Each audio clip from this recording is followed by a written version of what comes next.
দেখুন, চৈতন্য মহাপ্রভুর আবির্ভাব নিয়ে অনেকে অনেক রকম কথা বলে গেছে, যে মহাপ্রভু কেন এসেছেন। রূপ গোস্বামীপাদ বলেছেন যে প্রেম গোলকে গোপনে ছিল, যার সন্ধান কেউ জানত না, দেবতারাও বাঞ্ছা করে যে প্রেম পায়নি, সেই প্রেম দেওয়ার জন্য আমার চৈতন্য মহাপ্রভু আমাদের মাঝে এসেছিলেন। অনর্বিত চরিং চিরাজ করুণাবতীর্ণ কলৌ সমার্পায়ুতোন্নাথ উজ্জ্বল রসাংশ ভক্তি শ্রিয় হরিপুরাট সুন্দর দ্যুতি কদম্ব সন্দীপিত সদা হৃদয় কন্দরে স্ফুরত বর্ষুচিনন্দন। এটা গেল রূপ গোস্বামীপাদের মতবাদ। আবার মহাপ্রভুর খুব ছেলেবেলার বন্ধু, ছেলেবেলা থেকে দুজনে একই টোলে পড়াশোনা করতেন,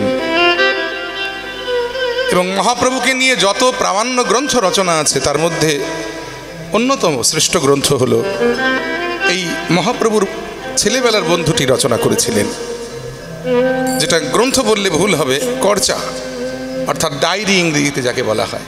দেখবেন অনেকের অভ্যেস আছে সারাদিন যা দেখে যা করে রাত্রিবেলায় বাড়িতে গিয়ে ডায়েরিতে লিখে রাখে, ডায়েরি লেখা অভ্যেস অনেকের আছে। তেমনি মহাপ্রভুর ছেলেবেলার বন্ধু ছিলেন স্বরূপ দামোদর। এই স্বরূপ দামোদর তিনি সারাটা দিন ধরে নিমায়ের যা কার্যকলাপ তিনি দেখতেন, রাত্রিবেলায় গিয়ে তিনি ডায়েরি লিখতেন, মানে কর্চা। ডায়েরির বাংলা শব্দ হলো কর্চা। তাই তার গ্রন্থটি তিনি যখন মহাপ্রভুকে নিয়ে লেখা শেষ করেছিলেন, সেই গ্রন্থটির নাম হয়েছিল স্বরূপ দামোদরের কর্চা। তো সেই স্বরূপ দামোদর তিনি বলে গেছেন মহাপ্রভু কেন এসেছেন না, তিনটি কারণে মহাপ্রভু এসেছেন। একটা হলো রাধারানীর প্রেম কেমন, 2 নম্বর হলো কৃষ্ণ নিজে কেমন, আর 3 নম্বর হলো কৃষ্ণ ভালোবেসে ভক্ত কি সুখ পান।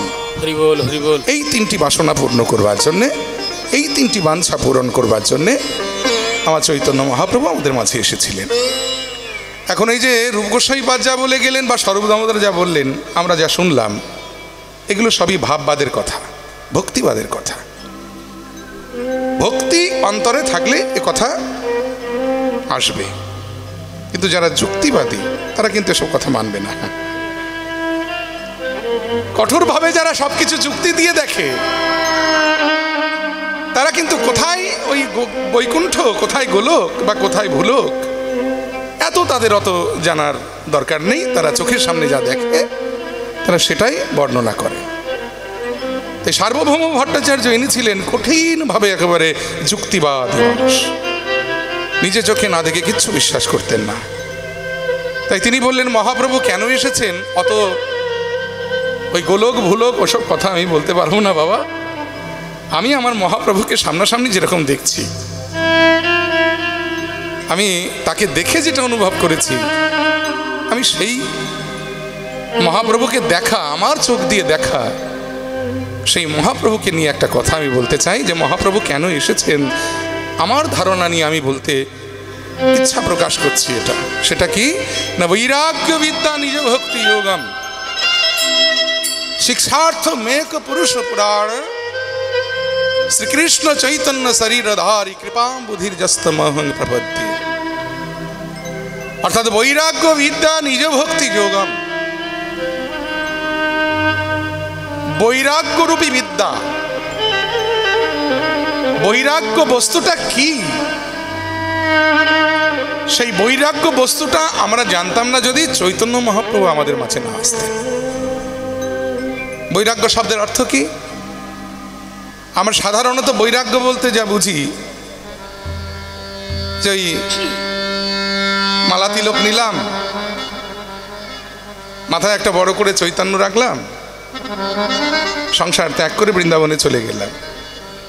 কিন্তু বৈরাগ্য শব্দের প্রকৃত অর্থ কি জানেন? মানে সবচাইতে সহজ করে বলতে গেলে, এর থেকে সহজ ভাষায় আর বৈরাগ্য কি বস্তু বলা যায় না। বৈরাগ্যের সংজ্ঞা হলো বিষয়েষু অনাসক্তি। আচার্য শঙ্কর বলে গেছেন যে বিষয়ের ওপরে যার পূর্ণরূপে আসক্তি ত্যাগ হয়ে গেছে। বিষয় কাকে বলে? টাকা পয়সা, ধন সম্পত্তি, গাড়ি বাড়ি, ব্যাংক ব্যালেন্স, বলে এগুলো বিষয়ের একটা পার্ট, একটা অংশ, কিন্তু এগুলো মানেই কিন্তু বিষয় নয়। বিষয় কাকে বলে না, যার প্রতি ইন্দ্রিয় আকৃষ্ট হয় তাকে বলা হয় বিষয়।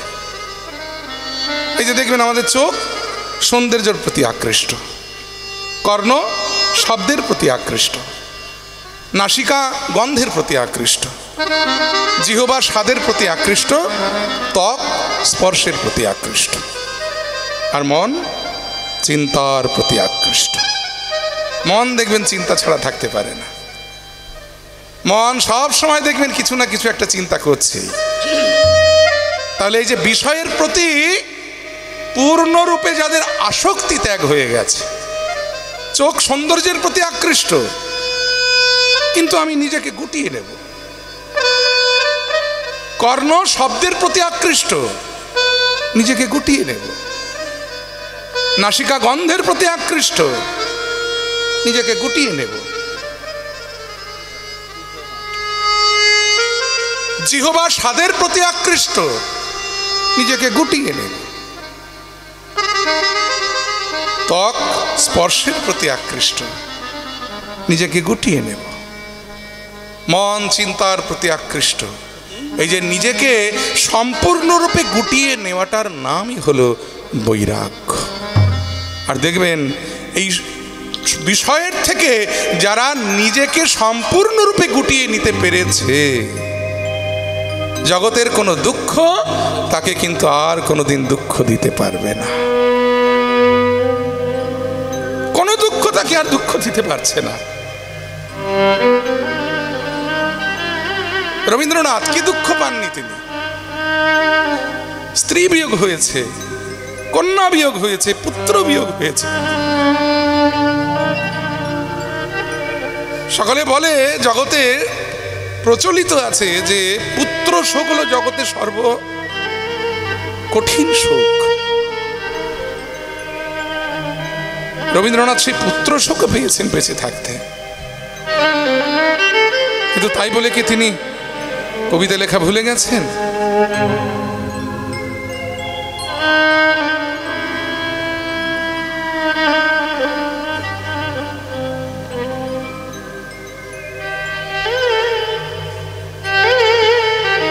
তাই বলে কি তিনি গান লিখতে ভুলে গেছেন? তার কারণ তার ভিতরে ছিল তীব্র বৈরাগ্য। তাই বৈরাগ্য অত মুখের কথা নয়। সংসার ত্যাগ করে বৃন্দাবনে চলে গেলাম, অর্থাৎ আমি বৈরাগী হয়ে গেলাম, অত সোজা নয়। এই বৈরাগ্য কি বস্তু, এটা যদি মহাপ্রভু আমাদের মধ্যে না আসতেন, তাহলে আমরা বুঝতেই পারতাম না যে বৈরাগ্য কাকে বলে। কঠিন তীব্র বৈরাগ্য। ভাবুন, একটা মাত্র বহির্বাস, সেটা পরেই স্নান, সেটাই অঙ্গে শুকিয়ে সেটাই পরিধান। ওই 7 ফুটের মানুষটা যে ঘরে থাকতেন, সেই ঘরটা মাত্র ছিল 6 ফুট বাই 6 ফুট, যার নাম ছিল গম্ভীরা। ভাবুন তো, একটা 7 ফুট লম্বা একটা মানুষ, তিনি 6 ফুটের ঘরে, 6 ফুট বাই 6 ফুট ঘরে কি করে বাস করতেন?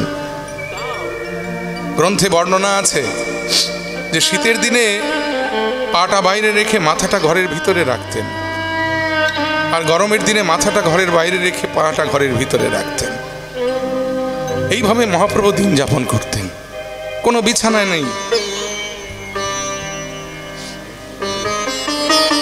হরি বল, হরি বল, হরি বল।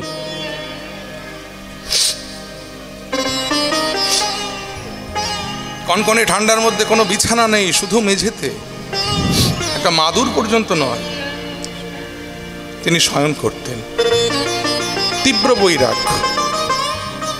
এই বৈরাগ্য কি বস্তু, যদি মহাপ্রভু আমাদের মাঝে না আসতেন আমরা জানতাম না, বুঝতাম না। তাই বৈরাগ্য বিদ্যা নিজ ভক্তি যোগম। সেই বৈরাগ্য বিদ্যা, বৈরাগ্যরূপী বিদ্যাটা তিনি আমাদেরকে দান করতে এসেছিলেন, সঙ্গে নিজ ভক্তি যোগম, ভক্তি মিশ্রিত, শুষ্ক বৈরাগ্য নয়। ওই সারাদিন রামদেবের মতো ভোস ফোস করলাম না, ওটাও দরকার আছে, কিন্তু ওটা মানেই কিন্তু বৈরাগ্য নয়। যদি বৈরাগ্যের মধ্যে ভক্তি মিশ্রিত না থাকে, তাহলে সে শুষ্ক বৈরাগ্য, এই শুষ্ক বৈরাগ্যের কোনো মূল্য হয় না। ভক্তিটা থাকার প্রয়োজন আছে। ভক্তি মানে কি? ওই মালা তিলক, নিরামিষ খেলাম আর কপালে তিলক কেটে চৈতন্য রেখে বৃন্দাবনে গিয়ে করতাল হাতে নিয়ে ভজপতি উদ্ধারণ গাইলাম, এটা নয়। এটা ভক্তির একটা পার্ট, এটা দরকার আছে, কারণ এটা হলো বেড়া স্বরূপ। এই মালা, তিলক, চৈতন্য এগুলো হলো বেড়া স্বরূপ, ভক্তি বস্তুটাকে রক্ষা করবার জন্যে। কিন্তু ভক্তি থাকবে অন্তরে। আসতে কে গো? ভক্তি থাকবে অন্তরে, আর তার বহিঃপ্রকাশ হবে এই নয়ন দিয়ে, অর্থাৎ নয়নে প্রেম অশ্রু বিগলিত ভক্তির হলো বহিঃপ্রকাশ। তাই সেই বৈরাগ্য বিদ্যা নিজ ভক্তি যোগম শিক্ষার্থ মেখ, অর্থাৎ সেই বৈরাগ্যরূপী ভক্তি মিশ্রিত বৈরাগ্যরূপী বিদ্যাকে শিক্ষা দেবার জন্যে পুরুষ ও পুরাণ, পুরাণে বর্ণিত পুরুষ। এখানে পুরুষ মানে কোনো বেটা ছেলে নয়। পুরুষ শব্দের অর্থ পুরীষু ইতি, অর্থাৎ পুরুষ, অর্থাৎ যিনি জীবের হৃদয় পুরীতে বসবাস করেন তাকে বলা হয় পুরুষ। তা সেই পুরাণে বর্ণিত যে পুরুষ, অর্থাৎ আমার একমেব বহুস্বামী, যিনি ঈশ্বর পরম কৃষ্ণ সচ্চিদানন্দ বিগ্রহ অনাদিরাদি গোবিন্দ সর্বকারণ কারণম, সেই পূর্ণ ব্রহ্ম সনাতন, সেই ভগবান যিনি একমেব্য, যিনি জগতে একমাত্র পুরুষ, সেই পুরুষ, পুরাণে বর্ণিত পুরুষ, তিনি স্বয়ং শ্রীকৃষ্ণ চৈতন্য রূপী শরীর ধারণ করে আমাদের মাঝে অবতীর্ণ হয়ে এই বৈরাগ্যরূপী বিদ্যা শিক্ষাদান করবার জন্য তিনি এসেছেন। নিতাই গৌর হরিবোল হরিবোল হরিবোল। সেই